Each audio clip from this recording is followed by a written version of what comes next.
Como um homem que se visse arremessado a fundo do abismo, de um momento para o outro, sem encontrar de pronto qualquer base firme para suster-se, não conseguiu, por alguns minutos, conciliar os próprios pensamentos. Recorreu à prece, a fim de apaziguar-se, e então passou a refletir.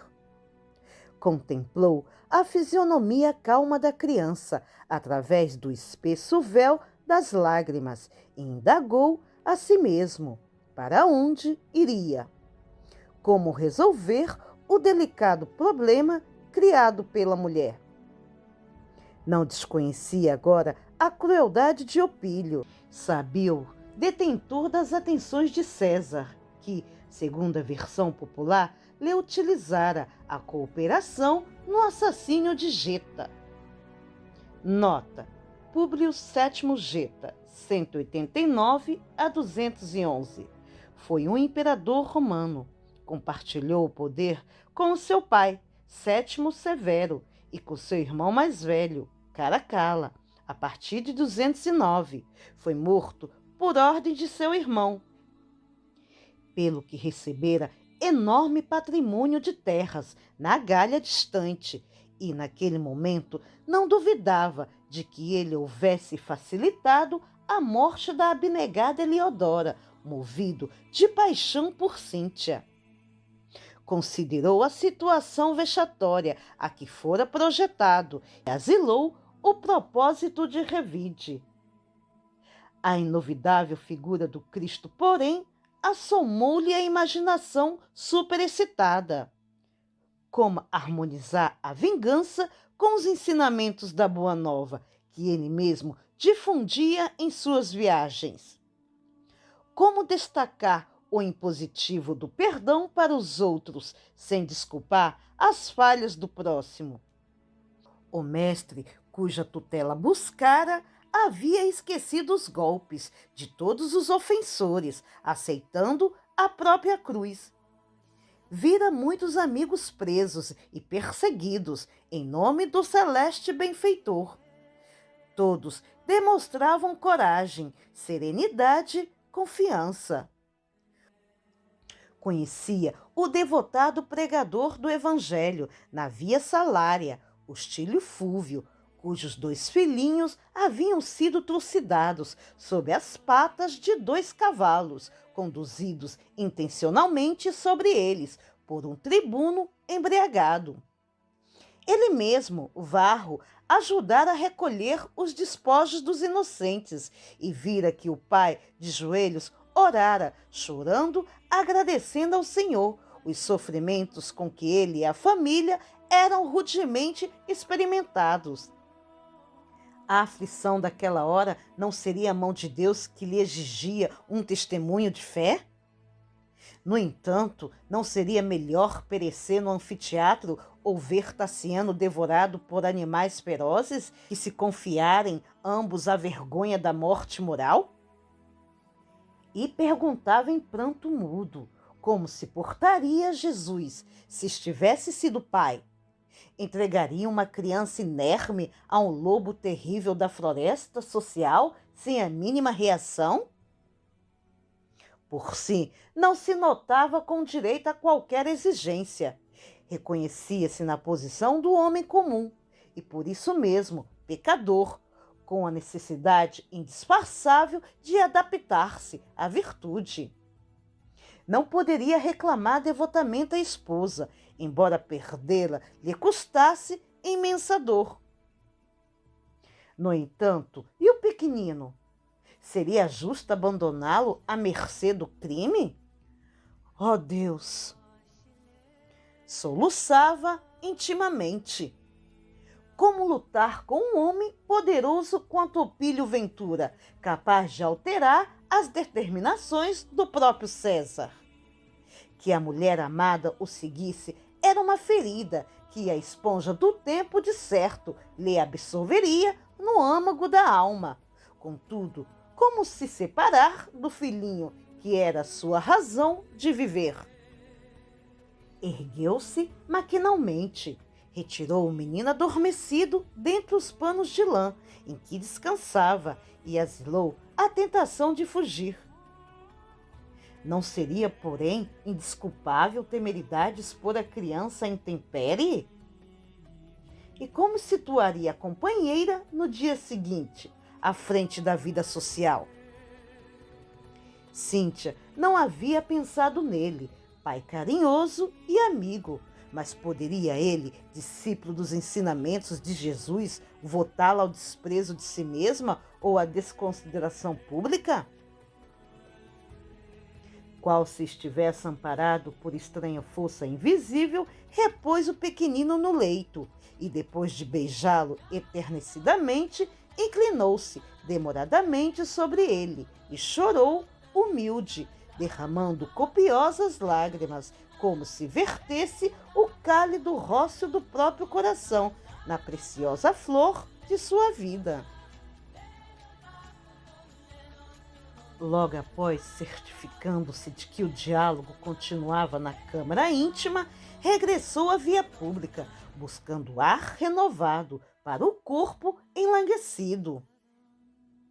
Parou nas margens do Tibre, invocando à memória os padecimentos de todas as vítimas daquelas águas misteriosas e tranquilas, que deviam ocultar os gemidos de inúmeros injustiçados da terra. A mudez do velho rio não representava uma inspiração para o campo agitado de sua alma? Os raros trausentes e os carros retardatários não lhe notavam a presença. Dividindo o olhar entre o firmamento cintilante e as águas tranquilas, abismou-se em profundas indagações que ninguém poderia sondar.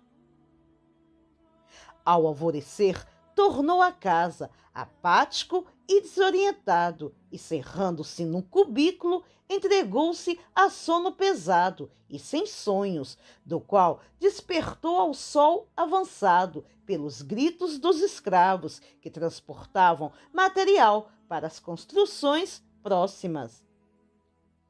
Quinto Varro procedeu à higiene da manhã e, procurado por Cirila e a criança, afagou o filho, entre grave e afetuoso, recebendo um recado da mulher, anunciando-lhe que se ausentara em companhia de amigas para uma festividade religiosa no Palatino. Acabrunhado, afastou-se da residência na direção da via de Ostia. Desejava entender-se com alguém que lhe pudesse lenir a chaga íntima e, recordando a nobre figura de Corvino, propunha-se fazê-lo confidente de todas as mágoas que lhe fustigavam o coração. Recebido por Lisipo, este informou bondoso que o ancião se ausentara, atendendo a vários enfermos, acentuando, porém, que estaria ele à noite na via Ardeatina.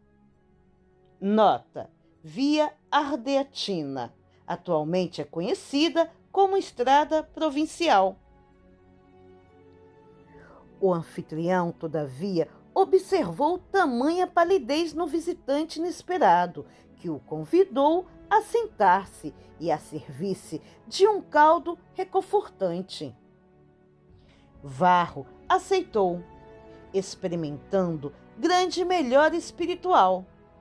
A paz do recinto singelo como que lhe acalmava o espírito desarvorado. Adivinhando-lhe os tormentos morais, o velhinho desenrolou diversas páginas consoladoras, que continham informações sobre o heroísmo dos mártires, como que pretendendo cicatrizar-lhe as úlceras invisíveis.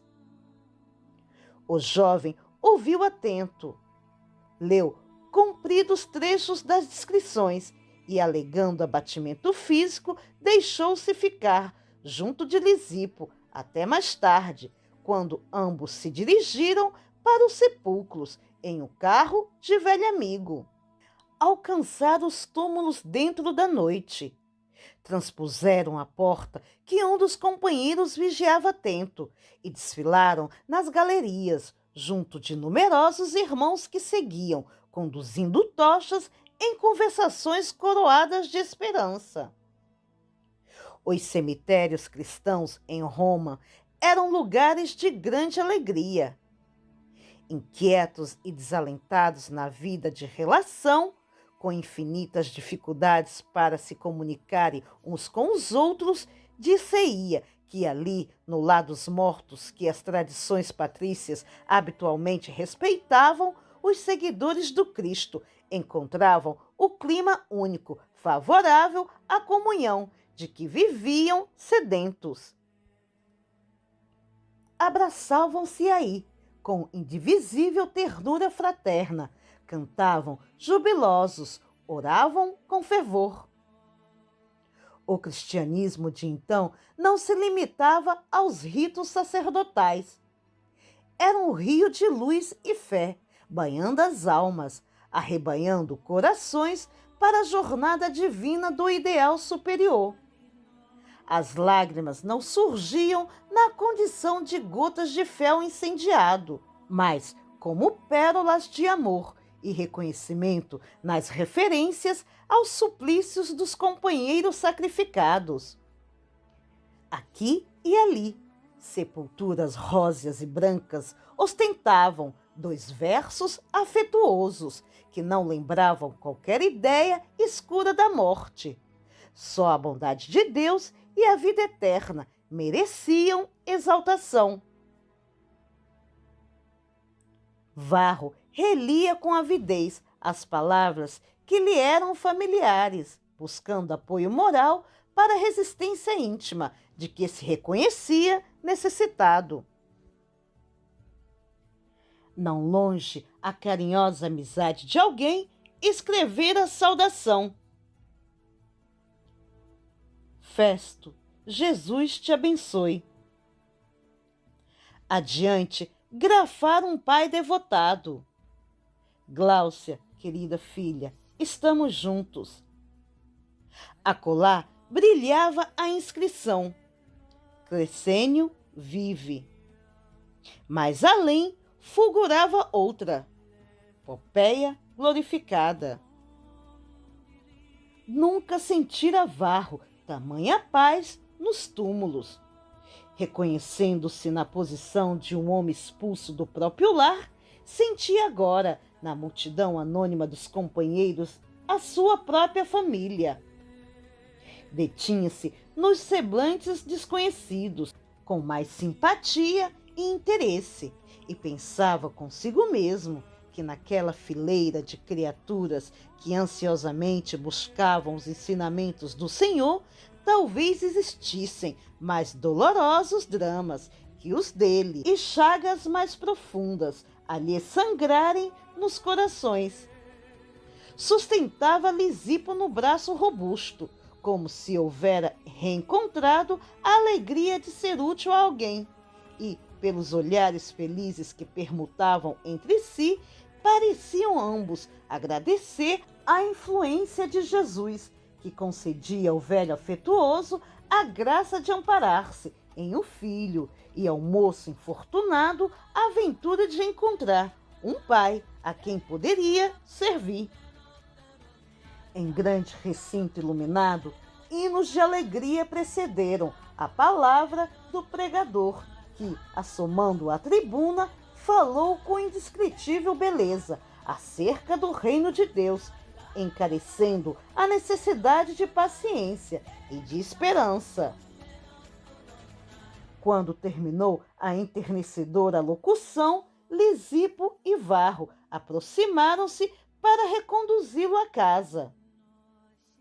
Um carro, além dos sepulcros, aguardava-o solícito. E na intimidade doméstica, ante os 2 velhinhos que o escutavam surpresos, o moço Patrício, pontilhando a narrativa de lágrimas, expôs o que sofria nos recessos da vida particular, rogando a Corvino um bálsamo para as feridas que lhe oprimiam o coração. O velho gaulês, fê-lo sentar-se e, acariciando-lhe a cabeça, como se fizesse a um menino atormentado, indagou: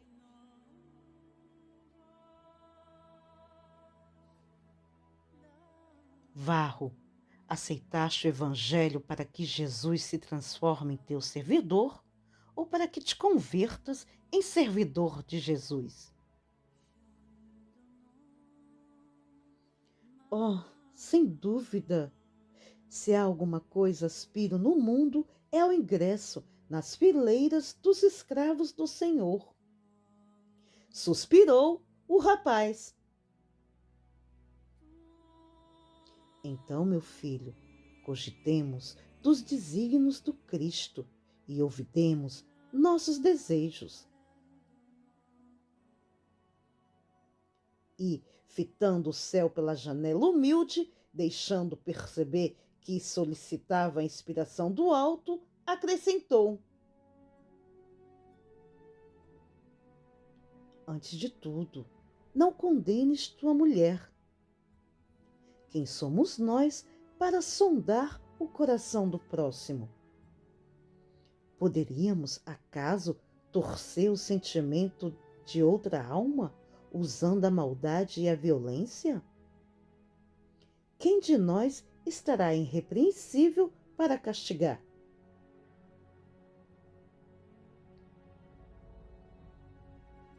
Todavia, como extinguir o mal, se não nos dispomos a combatê-lo? Ajuizou Varro gravemente. O ancião sorriu e considerou.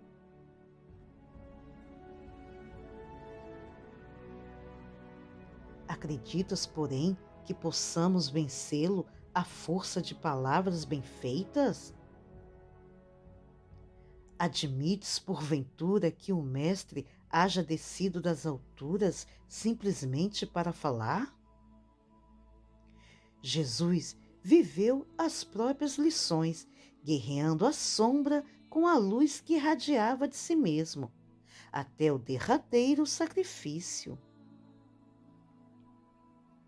Achamo-nos nós em um mundo envolvido em trevas e não possuímos outras tochas para clareá-lo, senão a nossa alma, que precisamos inflamar no verdadeiro amor. O Evangelho não é somente uma propaganda de ideias libertadoras. Acima de tudo, é a construção de um mundo novo, pela edificação moral do novo homem. Até agora, a civilização tem mantido a mulher, nossa mãe e nossa irmã, no nível de mercadoria vulgar. Durante milênios, dela fizemos nossa escrava, vendendo-a, explorando-a, apedrejando-a ou matando-a, sem que as leis nos considerem passíveis de julgamento. No entanto, não será ela igualmente um ser humano? Viverá indene de fraquezas iguais às nossas? Por que conferir-lhe tratamento inferior àquele que dispensamos aos cavalos, se dela recebemos a bênção da vida? Em todas as fases do apostolado divino, Jesus dignificou-a, santificando-lhe a missão sublime.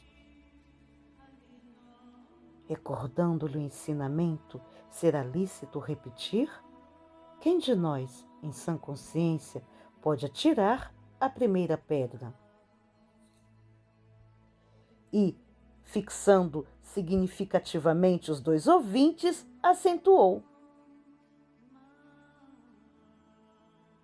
O cristianismo, para redimir as criaturas, exige uma vanguarda de espíritos decididos a executar-lhe o plano de ação. No entanto, poderemos negar que Cinti esteve em erro? Ponderou o jovem romano, algo tímido. Meu filho, Quem ateia fogo ao campo da própria vida, de certo seguirá sob as chamas do incêndio. Compadece-te dos transviados. Não serão suficientemente infelizes por si mesmos? E meu filho? Perguntou Varro com a voz embargada de pranto. Compreendo-te a aflição.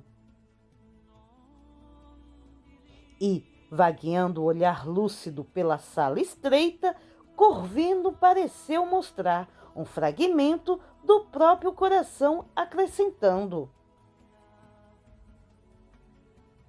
em outro tempo, bebi no mesmo cálice. Afastar-me dos filhinhos foi para mim a visitação de terrível angústia. Peregrinei dilacerado, como folha relegado ao remoinho do vento, mas acabei percebendo que os filhos são de Deus antes de pousarem docemente em nossas mãos. Entendo-te o infortúnio. Morrer 1000 vezes sob qualquer gênero de ternura é padecimento menor que esse da separação de uma flor viva que desejaríamos reter ao tronco do nosso destino.